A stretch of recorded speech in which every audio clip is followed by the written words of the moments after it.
Today's topic is synchronous generator, that is AC generator or alternator. Alternator. Generally, what is an electrical machine? Machine can be defined as a device that converts electrical energy into mechanical or mechanical into electrical energy. Electrical machine. An electrical generator can be defined as an electrical machine that converts mechanical energy into electrical energy. So generator converts mechanical energy into electrical energy. This is the first definition that you have to write whenever you are asked about an electrical generator, AC generator or synchronous generator or alternator. AC generators are usually called alternators, or they are also called as synchronous generators. Rotating machines that rotate at a fixed speed by supply frequency and number of poles are called synchronous machines. That means machines which rotate at fixed speed, synchronous speed, are called as synchronous machines.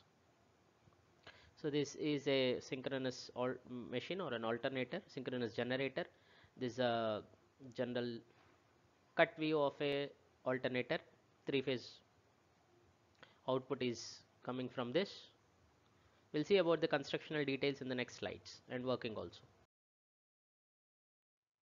Now classification.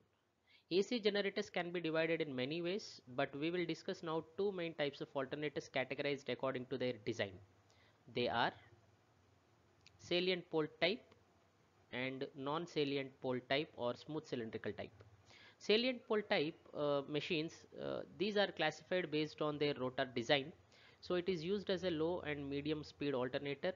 These generators are characterized by their large diameter and short axial lengths. So salient pole are used for low speed and medium speed applications, and they have the rotors with large diameter and short axial lengths. These generators look like big wheel. So you can see this. So this is a salient pole. This will look like a big wheel. There are many. These are all mainly used for low speed turbines such as hydroelectric power plants. Now the other one is non-salient pole type or smooth cylindrical type. It is used for steam turbine driven alternator. The rotor of this generator rotates in very high speed. This is very low speed. These generators are characterized by their small diameters and large axial length. See, the diameter is very small, the axial length is very large. The length is large.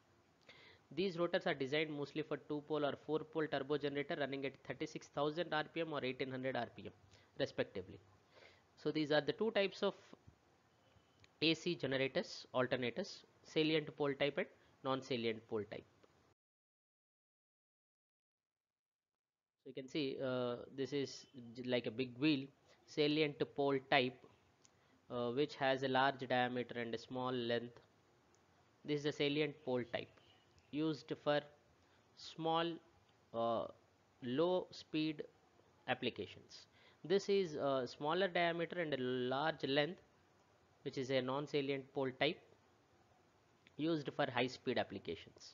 These used mostly in case of hydro power plants, and these in case of thermal power plants, where the speed is because its diameter and axial diameter is very small and axial length is very large, its speed will be more, and the speed at this which it will be rotating is very less salient pole, and the speed at which this non-salient pole will rotate is at more speed. So you can see a salient pole and non-salient pole. As structure wise, you can see these are the salient poles rotor structure, and this is a non-salient pole. You have this type of rotor structure. Although the stator remains same, the classification is based on the rotor structures, and this is based on the type of application. So this is salient pole, wherein you can see the equally spaced and shaped poles, whereas in this it is not such. So this is a cylindrical type structure, and this is a salient pole type, and rest of the things we'll see in the next constructional details.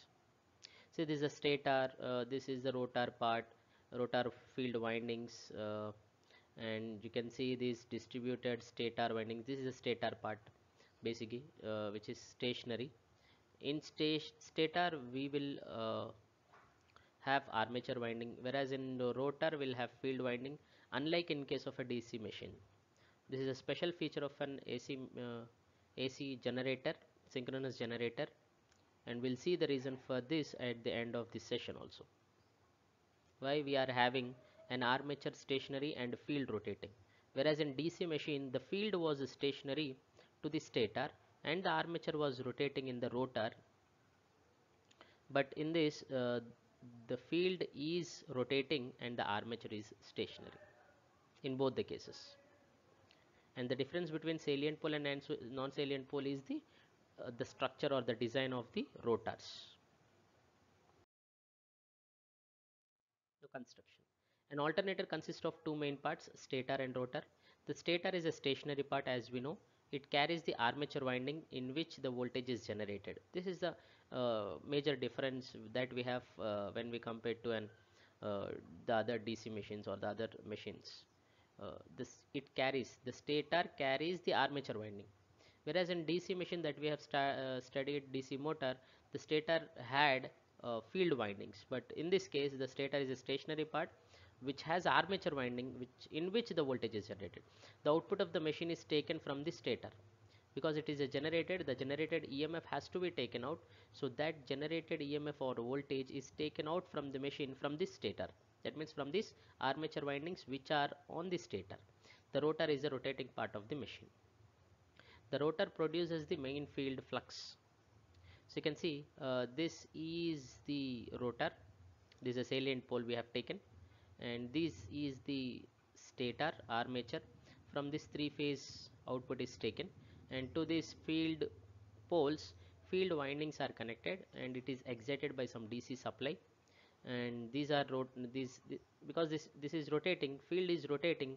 This is called as rotor with field winding. Stator. Stator in synchronous generator is a stationary armature. Stationary armature. To very specific. Stationary armature.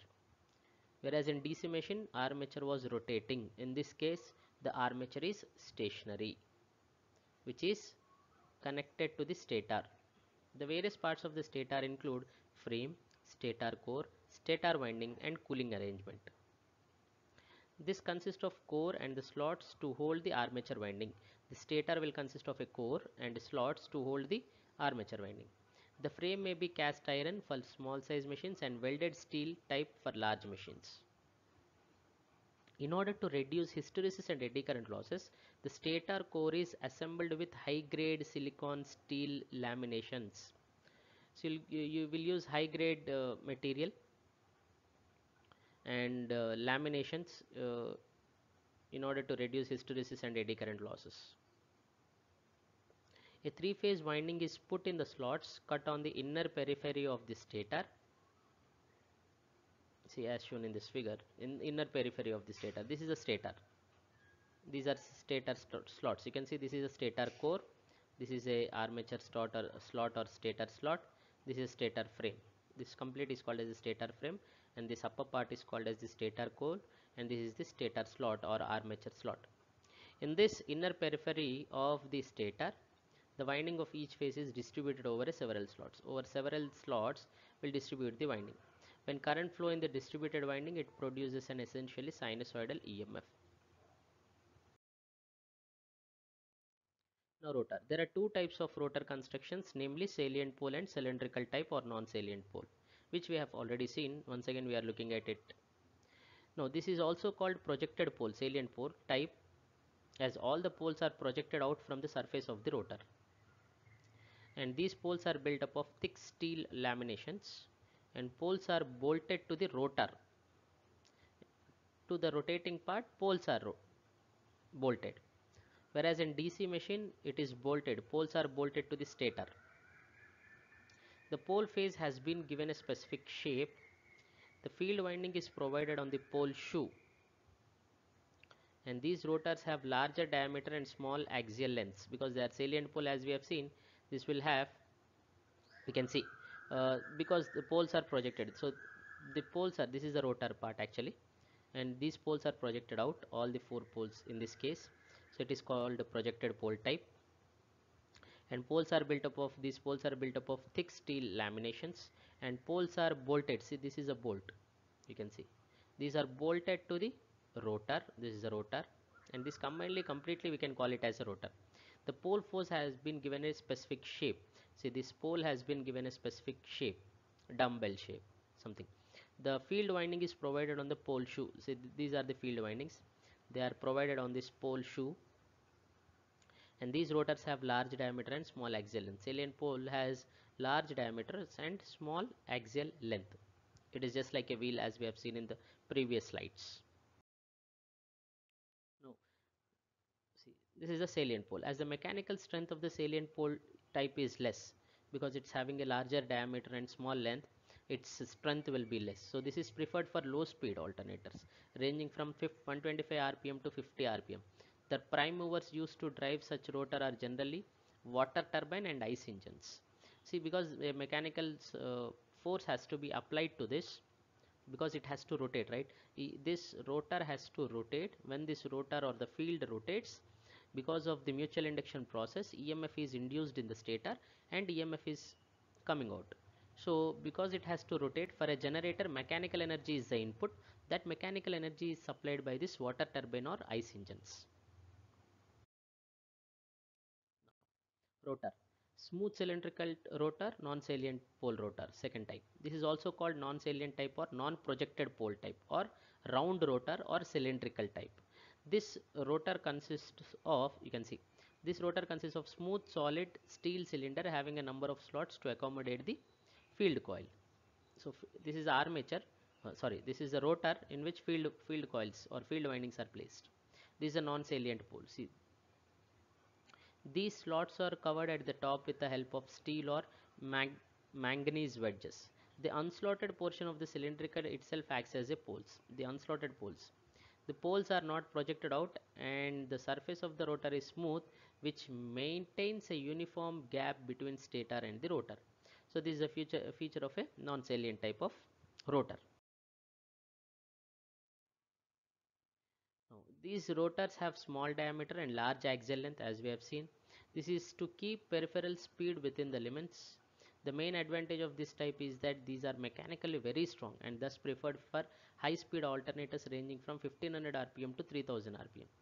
Such high speed alternators are called turbo alternators. The prime movers used to drive such type of rotors are generally steam turbines and electric motors. So because this is a rotor, as I told you, for a generator, mechanical energy is the input. This mechanical energy has to be supplied by some other machine, which is a steam turbine or an electrical motor. In non-salient pole, the general prime mover, will call it as a prime mover. Prime mover in the sense the one which rotates this rotor of the alternator. In order to rotate this, because it has to be supplied with mechanical energy, then only that will give us the electrical energy as the output. So in order to make this rotor rotate, we'll use steam turbine or electric motors to rotate this. Now working principle of an alternator. The alternator work on the principle of electromagnetic induction. When there is a relative motion between the conductors and the flux, EMF gets induced in the conductors. This is a general principle of electromagnetic induction, and alternator works on that principle. In an alternator, conductors are stationary and field is rotating. The EMF will be generated if the field rotates and the conductors become stationary. Now, thus the relative motion between the conductor and field induces EMF in the conductor. In this case, field is rotating and armature is stationary. Either the field is stationary or field is rotating, or armature is stationary or armature is rotating. If the winding cuts the flux, then an EMF will be induced. That can be a field as varying, or as well as field varying and armature stationary, or armature rotating and field stationary. Anything can be. So in an alternator, generally field is rotating and armature is stationary. Because the flux is continuously rotating, there is an EMF induced in the stator armature windings. The wave of the induced voltage is always a sinusoidal wave. The DC supply is given to the rotor winding through the slip rings and brush arrangement.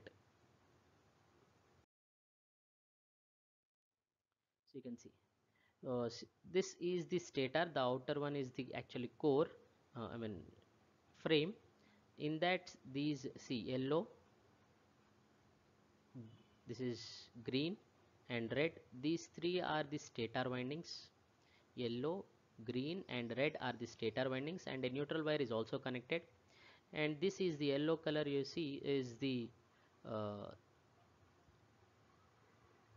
field winding slip rings and commutator arrangement to which DC supply is given, and for this a prime mover is attached so that this field will rotate. These are the fields which will rotate, and when they rotate, because of this DC supply, and when they are rotating, a flux is generated, and this flux gets induced in it.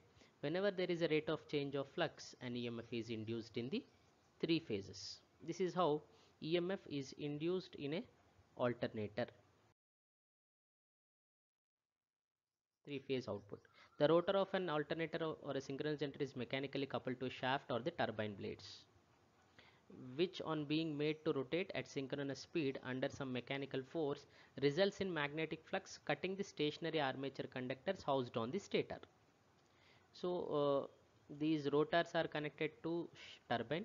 When they rotate at synchronous speed, a magnetic flux is generated, and this flux cuts the stationary armature conductor, and EMF is induced in the armature. As a direct consequence of this flux cutting, an induced EMF and current starts to flow through the armature conductors. That is what I told you, which first flow in one direction for the first half cycle, then in the other direction for the second half cycle, for each winding with a definite time lag of 120 degrees due to the space displacement displaced arrangement of 120 degrees between them. That is how three phase is generated, three phase power. This particular phenomena results in three phase power flow out of the alternator, which is then transmitted to the distribution stations for domestic and industrial uses. This is the three phase output: red, blue and green, yellow. See, this is the rotating. Instead of taking the total field, we have taken only one field winding, and this is the armature. This is armature winding, which is placed on stationary, and this is the field winding which is rotating. This field winding will rotate, and it is excited by some DC source and connected to a prime mover. So this field wire, this winding will rotate, and because of this there is a flux that is induced, and this flux will interact with this armature winding. As a result, AC output is obtained across this armature winding.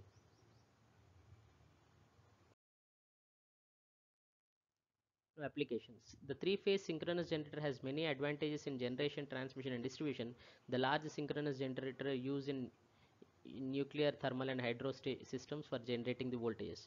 The synchronous generator with 100 MVA power rating uses in the generating station. 500 MVA power rating transformer used in the is used in the super thermal power station. Synchronous generators are the primary source of electrical power. For the heavy power generation, stator of synchronous generator designed for voltage ratings between 6.6 kV and 33 to 33 kV. Advantages and disadvantages of alternator. No, the advantages are uh, it is cheap, low weight, low maintenance, construction is simple and robust.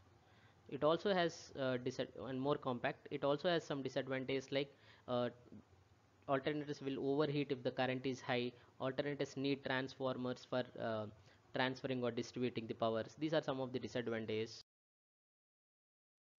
And every time in interviews or in your question papers, there can be a question: why armature winding is stationary in an alternator? At high voltages, it is easier to insulate stationary armature winding, which may be as high as 30 kV or more. The high voltage output can be directly taken from the stationary armature, whereas for a rotatory armature there will be a large brush contact drop at high voltages. Also the sparking at the brush surface will occur.